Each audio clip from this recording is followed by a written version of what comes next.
जिन्दगीमा नि साथीहरू सबैभन्दा ठुलो हार भनेको लड्नु होइन क्या, प्रयास गर्न छोड्नु हो। बाटो सजिलो त कहाँ हुन्छ र मानिसहरूले साथ पनि दिँदैनन्। आलोचना गर्ने त झन् कति हुन् कति। तर याद राख्नुहोस् है, तपाईँको सपना तपाईँ जतिकै अरू कसैले पनि बुझ्न सक्दैन।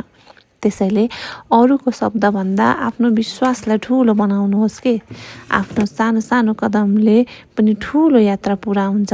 आज गरेको मेहनतले भोलि अवश्य फल दिन्छ। त्यसैले मुस्कुराउँदै अगाडि बढ्नुहोस्। यदि तपाईँको आज राम्रो दिन आएको छैन भने यो सोच्नुहोस् कि तपाईँको राम्रो समय आउन अझै बाँकी छ। त्यसैले हार नखानुहोस् है, आफ्नो मेहनतलाई जारी राख्दै गर्नुहोस्। अब हेर्नु न, यति भन्दै मैले यहाँ के गर्न लागेको पनि बिर्सिन लागिसकेँ कि म भन्छु है त। मैले हिजो एउटा पोस्ट हालेको थिएँ, मसँग कति धेरै तामा थियो कि अब यो तामा के गर्नु भयो भने मैले आइडिया मागेको थिएँ एउटा फोटो पोस्ट गरेर। धेरैजना साथीहरूले कमेन्ट गरिदिनु भयो, त्यसको लागि धेरै धेरै धन्यवाद। तपाईँहरूले चाहिँ मलाई अचार हाल्नुहोस् भन्नुभयो होइन, कसैले चाहिँ अमिलो बनाएर राख्नुहोस् पछि तरकारीमा खाँदा मिठो हुन्छ भन्नुभयो होइन।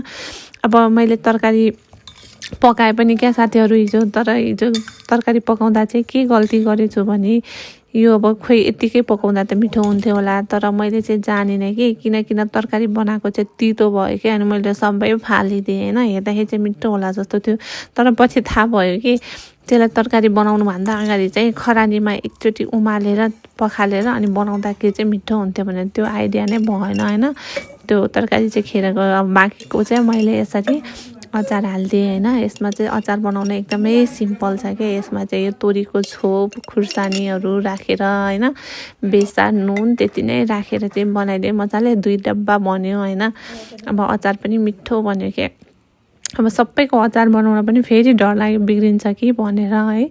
त्यही भएर बाँकी भएको यो हेर्नु त तामा कति धेरै छ। यसलाई चाहिँ मैले अब त्यो पछि खाना मिल्ने गरेर अमिलो बनाउने सोच राखेँ कि अब यसमा के हाल्नुपर्छ थाहा छैन। यसो यताउता युट्युबतिर यताउता अब कोही साथीहरूले कमेन्ट पनि भन्नुभएको थियो नि त, त्यही अनुसार चाहिँ मैले यो तामा चाहिँ सट्ट एकचोटि पखालेर हल्का सुकाइदिएँ क्या। फेरि पखाल्न हुन्थ्यो कि हुँदैन थियो नि थाहा छैन है, बिग्रिने हो कि भन्ने डर थियो। अब त्यो तामामा मैले बेसार हालेर मजाले मोलमाल पारेर यसलाई चाहिँ बट्टामा खाँदेर राख्थेँ कि पछि तरकारीमा हालेर खाँदाखेरि कति मिठो हुन्छ नि त। तपाईँहरूलाई चाहिँ तामा मनपर्छ कि मन पर्दैन, मेरो चाहिँ फेभरेट हो है।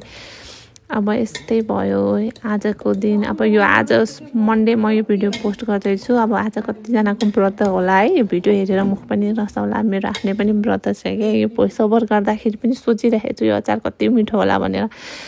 अब यस्तै छ साथीहरू, तपाईँहरूले पनि आफ्नो भिडियोहरू पोस्ट गर्दै गर्नुहोला है। एकअर्कालाई ब्याक टु ब्याक सपोर्ट पनि गर्नुहोला। Thank you so much. तपाईँहरूले आजकल यति धेरै माया देखाइरहनु भएको छ मेरो फोटो पोस्ट भिडियोहरूमा है। हजुरहरूलाई धेरै धेरै धन्यवाद छ। मैले पनि भ्याएसम्म सबैको रिप्लाई पनि गरिराखेको छु र सपोर्ट पनि गर्नेछु। Thank you so much. अनि आज सोमबारको दिन भोलेनाथले हामी सबैको रक्षा गर्नुहोस्। Thank you guys, by by.